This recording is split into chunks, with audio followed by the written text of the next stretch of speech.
Depois, às 7 horas, a gente passa então para a pauta deliberativa, onde nós temos, além da aprovação, a sessão da ata do jornal anterior, temos o momento de homenagem às nossas queridas companheiras Carlos Siqueira e Ana Maria Leme. Temos a discussão sobre a dificuldade de acesso à atenção primária. Temos a questão do convênio, o aditamento do convênio com o Serviço de Saúde Campos Ferreira e a proposta, né, de participação do Conselho Municipal de Saúde na frente parlamentar de enfrentamento às violências no trabalho. Então, está aberta a palavra para quem quiser, é só levantar a mão. Ana Paula, Cláudia. Faz um teste aí. Alô? Tá meio baixo aqui no fundo. Tá baixo? Vamos lá, como é que está? Está muito baixo ainda. Aqui está alto. Melhorou? Obrigado. Nayara. Justo para mim, e eu quero também me inscrever para dar o informe da reunião de ontem lá no São Bernardo. O segundo, eu acho que...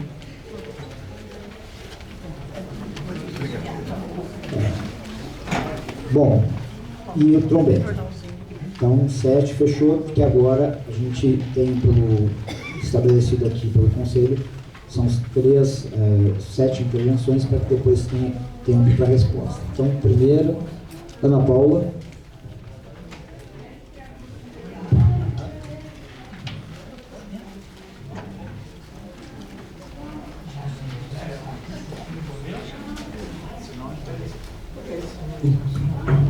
Foi.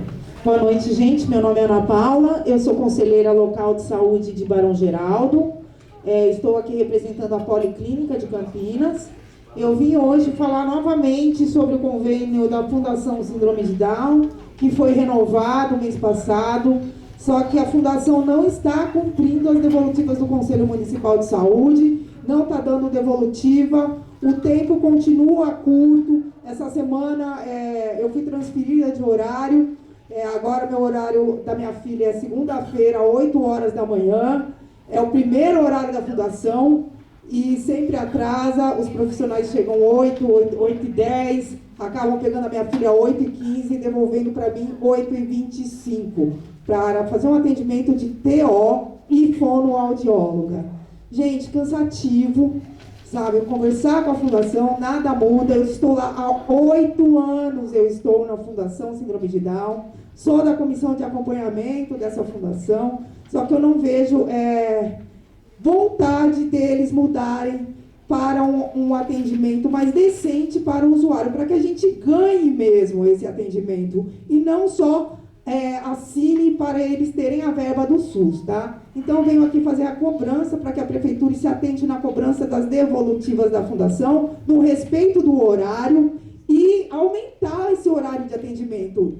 Meia hora para fono e TO, sendo que a meia hora nem é cumprida, o usuário não tem ganho, tá? Não dá para desenvolver uma pessoa com deficiência com 15 minutos por semana. Então, fica aqui a minha indignação e a pergunta para a Prefeitura: quando irá ter uma fiscalização de fato nesses convênios? Obrigada. Obrigado, Ana Paula. Na sequência, Cláudia e depois a Nayara.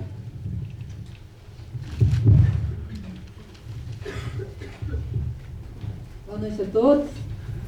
Sou a Cláudia, sou representante do Conselho de Psicologia e estou na Comissão de Educação Permanente e da Comunicação. Eu vim, na verdade, registrar 2 informes e convites. O primeiro é falar que pela Comissão de Educação Permanente, a gente vai começar agora no dia 10 de agosto a formação de conselheiros ali do Distrito Sudoeste. Então, se alguém aqui é do Distrito Sudô e ainda não se inscreveu, dá um alôzinho que tem um link para inscrição. E aí nesse link já tem as datas, os encontros, a gente só vai definir o local, tá? Então a gente começa a formação de conselheiras, conselheiros e conselheiros pelo Distrito Sudoeste. Mas a ideia é abranger todos os distritos. A segunda é um convite para o nosso CineSUS, primeiro CineSUS, também em parceria com a Sudô, O CineSUS, ele vai acontecer no dia 16/8, é uma atividade de dispersão do primeiro encontro de formação, mas é aberto a todo mundo, a toda a população. Então vai acontecer no CEPROCAMP, ali ao lado da Estação Cultura, no dia 16 de agosto, às 18h15. O documentário vai ser a história das políticas de saúde do Brasil. Então a gente assiste o documentário e na sequência tem um debate que vai ser iniciado pela Carminha. Tá? Então, todo mundo convidado para o dia 16 de agosto. Obrigada. Agora, Nayara.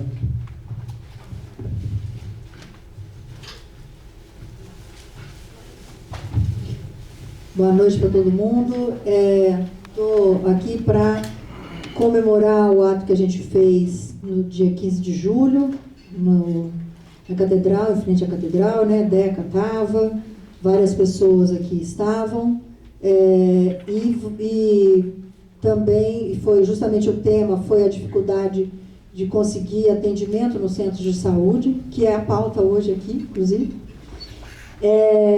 E o convite, de novo, pedido, um convite para que todo mundo participe do próximo ato, que a gente vai fazer a reunião nossa do MOPS amanhã, e vamos definir o novo tema, né? O próximo ato vai ser dia 19 de agosto, às 9 horas, também em frente à Catedral.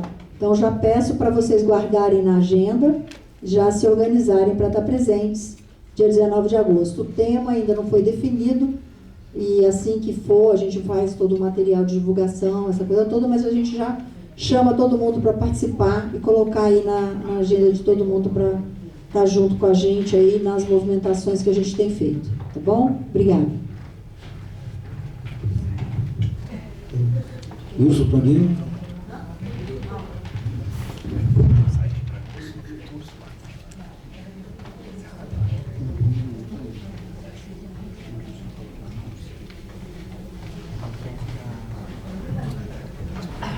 Boa noite a todos. Venho nessa noite fazer minha preocupação, meu voto de repúdio, e também trazer à tona a crise humanitária que está ocorrendo no nosso país, né? Com brasileiros com problemas renais graves não estão conseguindo vaga para fazer hemodiálise na clínica do SUS. Essa crise humanitária já é considerada porque 150 mil brasileiros com doenças renal crônicas e graves. Dessas, 36 mil estão na fila do SUS, sendo que a hemodiálise é a sobrevivência para os pacientes crônicos renais. E o atendimento, a maioria está sendo feito só particular, para quem pode pagar. E mesmo assim ele recebe fundos do SUS. Mas os que estão indo, a população que não tem plano de saúde, está ficando à mercê. Por isso meu voto de protesto e pedindo atenção para o Conselho Municipal de Saúde, para que a gente levante uma bandeira, porque sem hemodiálise não existe fila. A vida está por um triz, sendo que já temos casos de morte. Se vocês quiserem mais detalhes, nós temos nomes, não é só uma crise humanitária sem nome, ela tem nome. Se você quiser saber o nome de quem faleceu, principalmente na região de Campinas, nos procure para a gente conversar e esclarecer. Hemodiálise é a sobrevivência do paciente crônico renal. Por isso eu venho pedir atenção a todos, principalmente ao nosso Conselho Municipal de Saúde, principalmente ao nosso prefeito. Tem algum tempo ainda? Outra coisa que eu gostaria de falar é utilidade pública. Quem tem paciente que está enfermo, precisando de oxigênio em casa, ou em home care em casa, por favor, não esqueçam de atualizar os dados junto à companhia elétrica, porque você tem que renovar cada um ano. Por quê? Eu trabalho nesse setor, trabalho no CEP. E se você não atualizar o dado, o seu querido que está doente, ele corre risco de vida gravíssimo, seríssimo. A manutenção programada vai saber, mas não vai saber que o seu parente ou seu querido está precisando de oxigênio ou numa UTI, e eles vão desligar. Precisa atualizar os dados. Se caso tiver algum acidente, o carro bate no poste, estando cadastrado no sistema, eles vão dar preferência para aqueles que estão atualizados junto à empresa. Então, todo ano precisa renovar. Ah, fiz há 2, 3 anos atrás. Precisa atualizar para a gente cuidar melhor, com carinho e acolher os nossos queridos, nossos pacientes que estão aí no centro. Obrigado. Boa noite a todos.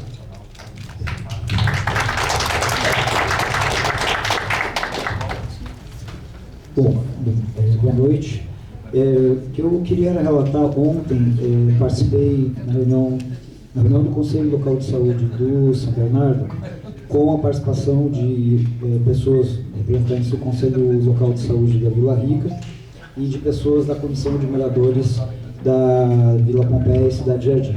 E a discussão que aconteceu ontem, eu estou trazendo aqui um relato mais resumido possível pelo tempo, mas para que a gente possa, inclusive aqui no pleno, referendar o que foi discutido ontem e o acordo, o consenso que chegou.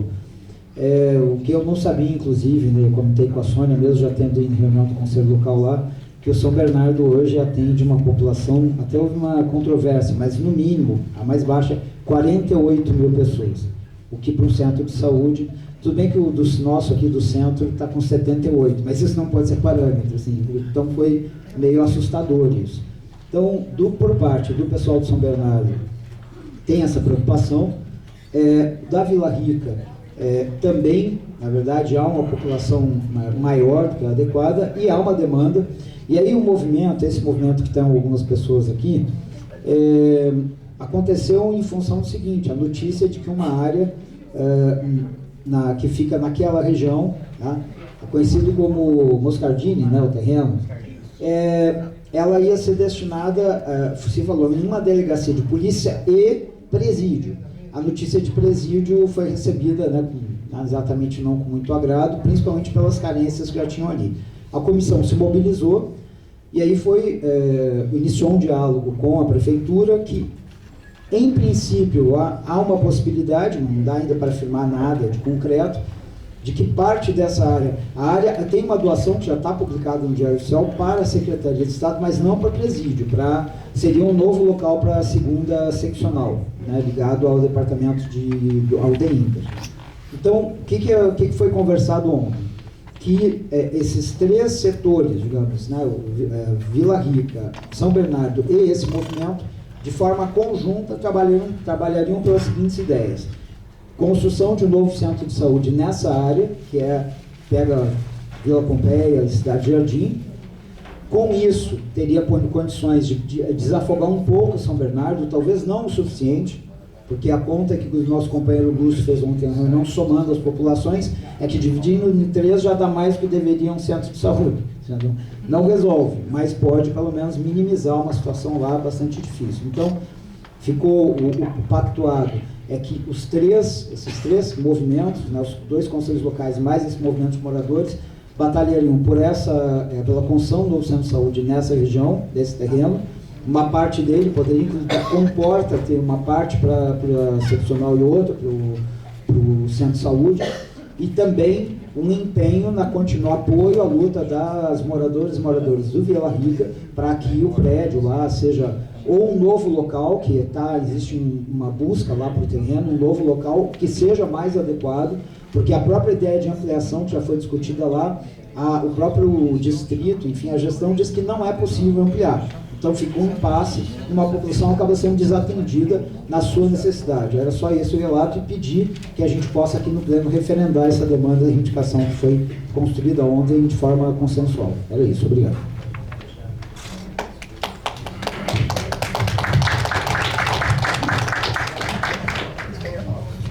Boa noite, Rodrigo da noite.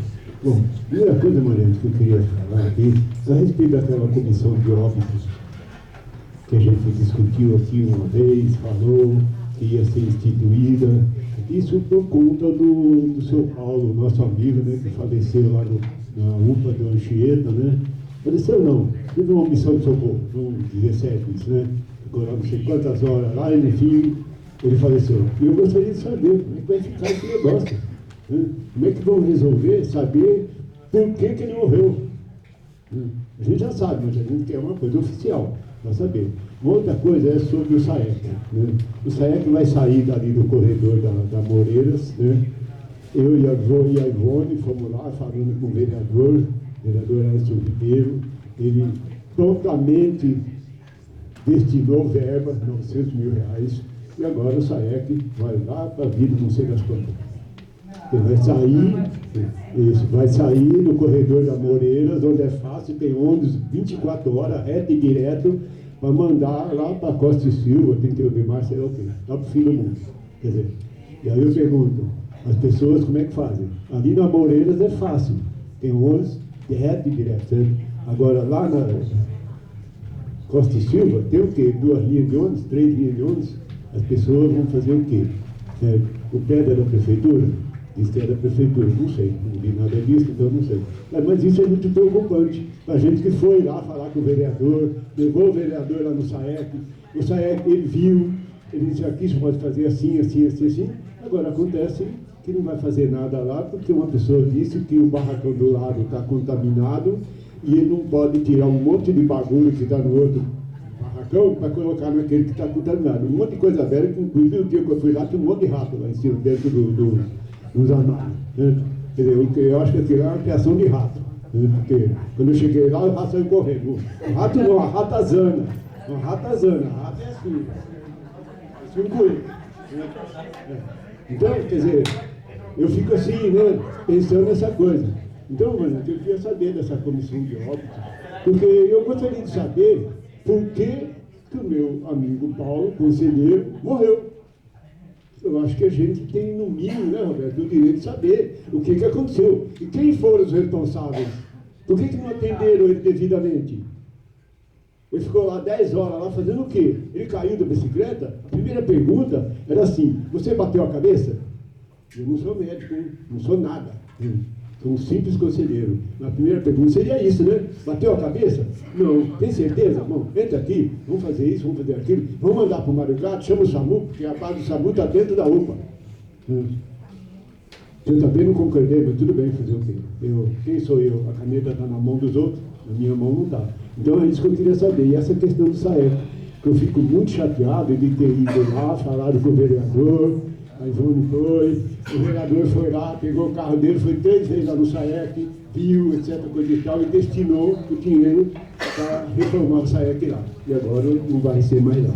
Quer dizer, eu fico pensando nas pessoas que precisam do SAEC para ir lá na Costa e Silva. A dona Maria, que mora lá no DIC 6, vai sair do DIC 6, é mais fácil ela para São Paulo, é mais fácil ela ir para São Paulo. Mas ela vai lá na Costa e Silva para fazer o cadastro do parente dela, para depois o SAEC, sabe? Esse negócio, isso está meio complicado, isso. Já viu, Mariana, a gente fica pensando assim, às vezes eu fico pensando, o que eu estou fazendo aqui? A gente vem aqui toda quarta-feira, né? Toda quarta-feira do mês, fala, vamos para casa. Aí a gente volta aqui na outro mês, ou no extraordinário, a gente volta a falar tudo a mesma coisa, fala. Aí no outro mês, gente, quando que vai acabar esse negócio? Essa falação das mesmas coisas. Não seria mais fácil a gente colocar a gravação? Porque a gente está falando as mesmas coisas o tempo inteiro aqui. Está cansativo, tá? Por favor. Trombeta. Aí depois do trombeta, a gente volta aqui para a gestão. Boa noite a todos e a todas. Eu quero aqui parabenizar aquele senhor que falou da questão da hemodiálise. Aliás, a prefeitura de Campinas não tem nenhum nefrologista, né, para tratar a questão renal.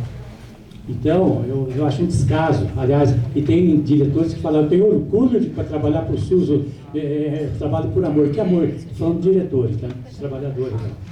Eu acho que eu sentiria vergonha, porque o que eu vou relatar aqui foi comigo que aconteceu. Eu não estou falando como conselheiro aqui, eu quero falar agora hoje como paciente Cláudio Trombeta, que infelizmente passou pela UPA, que não tinha toalha para você se secar lá para tomar banho, não tinha, veja bem, a mesa diretora, a UPA, Carlos Lourenço, não tinha toalha, não tinha papel, toalha para se enxugar. um descaso, não tinha papel higiênico. Tá? Estou falando da UPA Carlos Lourenço, há um mês atrás que eu fiquei lá internado. Por sinal, quase morri. O que aconteceu com o conselheiro lá, aconteceu comigo. Fiquei 4 dias na UPA, São Lourenço, internado com suspeita de Covid, porque nem ia passar por lá, mas Covid é só SUS. No fim era uma pneumonia que eu peguei nos 2 pulmões, por bactéria. Dali me levaram para Ouro Verde, aí foi o colapso. Quero relatar, se tiver conselheiro do Ouro Verde, conselheiro municipal, para tirar uma comissão aqui desse conselho, meu presidente, para a gente fazer uma blitz lá. Mas não avisar não, sabe? Ir lá pegar, porque 25% a 30% de funcionário do Ouro Verde não presta mais nem para cuidar de animal. Não estou generalizando não, estou falando dos 25% que trabalham no Ouro Verde. Que o descaso que eu tive lá foi brincadeira. Eu só não morri porque eu acho que eu sou forte. Esse descaso ruim não quebra. E gente ruim não morre fácil. Porque não tinha, eu não podia levantar, e o que o seu Valdir relatou aqui aconteceu comigo. Que eu passei mal, a minha saturação caiu para 79, 78. Eu caí no banheiro lá, bati o cotovelo, está até agora com problema, e bati a cabeça. Não tiraram raio-x, não tiraram nada. Eu não conseguia levantar, eu tenho degeneração óssea, não tinha ninguém para me cometer na cama. Então eu passei humilhação naquele hospital, fui destratado lá por vou falar assim, umas 4, 5, eu acho que auxiliares, técnicos de enfermagem que foram lá. Médico, você grita lá, tem pessoas que vêm da porta para olhar só que o olho de longe está chamando, você está com problema, com tontura, às vezes o soro, ninguém. Então o descaso mesmo, então um descaso lá. Descaso absoluto no Ouro Verde. E Mário Gatti também, pelo jeito, a mesma coisa, porque depois eu passei por lá por novos exames. E vou ter que ir lá segunda-feira, porque acompanhando o negócio foi grave aqui. Não morri de sorte. Eu sei que tem gente aqui que desejaria que eu tivesse morto. Mas beleza. Vaso ruim, não quebra. Tá? Não, eu sei disso. Aí, bom, enfim, eu quero relatar isso e quero relatar a casa de nefrologia. O SUS não tem gente para cuidar da doença renal. E eu vou até correr, não sei se tem médico aqui, eu acho que 50% da questão de hipertensão, se tiver algum enfermeiro aí, é questão renal e não cardíaco. Não sei se tem alguém para confirmar isso, porque quem me falou isso foi numa consulta recente, que eu tenho problema renal. Eu fui lá num nefrologista, tive que pagar, né, porque eu só não tenho, paguei R$400 de uma consulta de um nefrologista, aí ele conversando comigo que não, esse problema renal, estava com as pernas inchadas, e é tudo retenção de líquido. Por causa do ácido úrico, porque o rim não funciona. E nós não tem isso no SUS. A gente não tem. Você vai lá, aí passa aquele ziluric, que você só falta mijar nas cárceres, e não tem um tratamento eficiente para renal. E agora fiquei sabendo que o senhor lhe falou, pessoa tendo hemodiálise e não fazer tratamento, é querer ver o cara morto. E vou finalizar falando que muitos centros de saúde, eles fazem, não sei por que é acolhimento, porque eles fazem acolhimento, mas a agenda está fechada. Isso está acontecendo lá no Jardim Conceição. Ontem eu fui lá, presenciei 3 pessoas lá e com a agenda fechada. Isso é um absurdo. Mesmo porque do Framboyant para subir lá no Conceição tem um morro lá que a pessoa chega cansada, porque tem pessoa que tem dificuldade de locomoção. E aí vai chegar lá, faz acolhimento para quê? Para falar que eles têm que voltar ao mês que vem os primeiros 5 dias. Só que estão fazendo. Então, está faltando médico? Vamos falar, está faltando médico, vamos ser claros, vamos colocar lá na placa, não dá para fazer acolhimento porque não tem médico. Lá vai ter que pôr, porque eu sou conselheiro. Ou põe ou eu ponho. É uma vergonha isso, gente. É isso que eu tinha para dizer. Obrigado. Obrigado, conselheiro Cambeiro. Queria, antes de passar para a Mônica, só primeiro, acho que manifestar a nossa solidariedade e dizer do absurdo disso e aproveitar, inclusive, o relato do conselheiro Trombeta, que ele mesmo passou, e a Núbia também já tinha falado, que na região, que no distrito sudoeste, por exemplo, em muitos, se não todos, muitos, as pessoas as mulheres estão fazendo o Papa Nicolau e não tem um insumo adequado para fazer. Isso aí, eu acho que era importante também registrar. Não é, Paulo, não é questão do insumo, a questão é o lençol para fazer o Papa Nicolau e também os aparelhos para as mulheres. Porque é um dos casos assim, quando a gente vê de uma usuária, fala que ela tem que tirar o próprio dinheiro dela para fazer o Papa Nicolau, para cobrir, para fazer. E a Comissão da Saúde das Mulheres vai entrar uma cassação também nisso também. Bom, então assim, acho que agora a Mônica tem mais ou menos um resumo do que foi e a gente... Bom, eu não ouvi todas as falas, mas eu estava aqui perguntando para a mesa.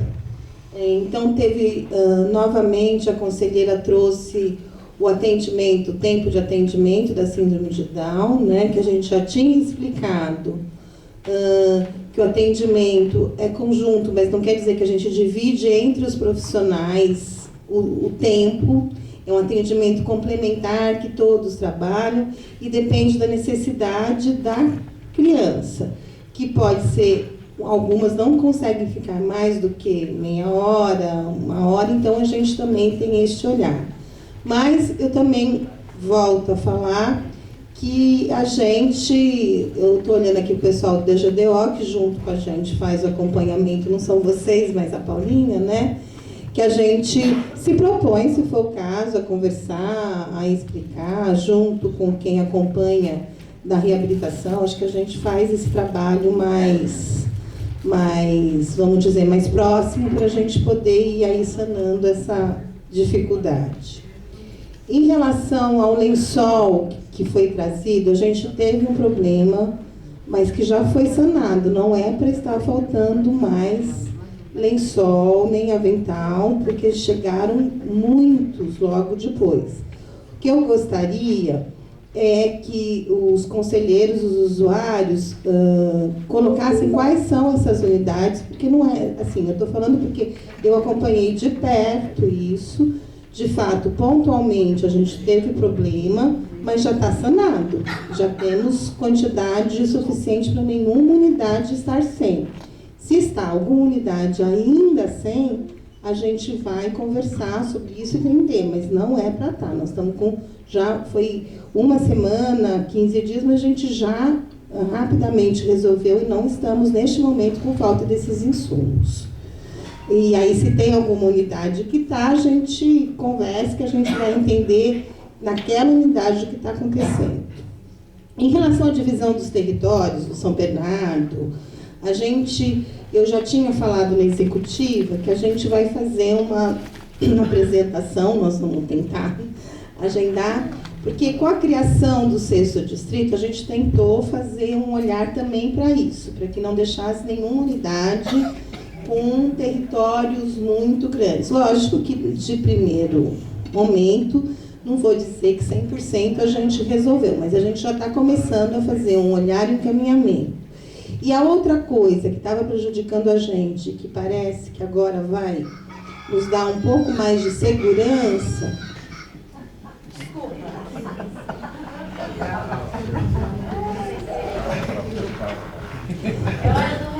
Não, tudo bem, meu amor. Que vai dar um pouco de segurança para a gente, é que saiu o censo por território. Então, também isso faz toda a diferença, porque a gente teve uma movimentação da população muito grande. Quem é da região da Noroeste, da Sudoeste, a gente teve uma movimentação muito grande. E não aumentou a população geral do município de Campinas pelo último censo. Então, a gente precisa entender onde que estão as pessoas para a gente também adequar isso. O que a gente tem feito de uma forma mais orgânica, vamos dizer assim, é sempre olhar para as regiões de maior vulnerabilidade e tentar garantir nessas regiões uma condição adequada de atendimento. Isso a gente tem, quando a gente vier mostrar, eu vou colocar isso, tá? E é isso, a gente vai esperar agora ver o censo, porque daí a gente já traz com a população, vamos dizer, mais próxima do real do que a gente tinha um censo de muito tempo atrás, né? E houve, acho que todo mundo que anda pela cidade sabe disso, uma movimentação muito grande da população, principalmente lá para a região noroeste, sudoeste, e a gente precisa reolhar isso com muito carinho, né? E como não houve aumento de população, a gente acredita que houve uma movimentação de população. Então, a gente também precisa entender de onde essas pessoas saíram e que foram para esses outros territórios. Então, nós vamos, com essa nova, a gente vai conseguir adequar mais próximo. Em relação ao SAEC, que o que o senhor Valdir trouxe, de fato, a gente não pôde construir nada lá, porque não é que o lugar é contaminado, por causa que tem entulho lá. O terreno, lá quem é antigo de rede, sabe que aquela região tinha um posto de abastecimento que fornecia combustível para os nossos carros. A gente, lá atrás, né? Quem é velho, né, Rosa? A gente lembra disso. Isso. E com isso, a gente está proibido por um bom tempo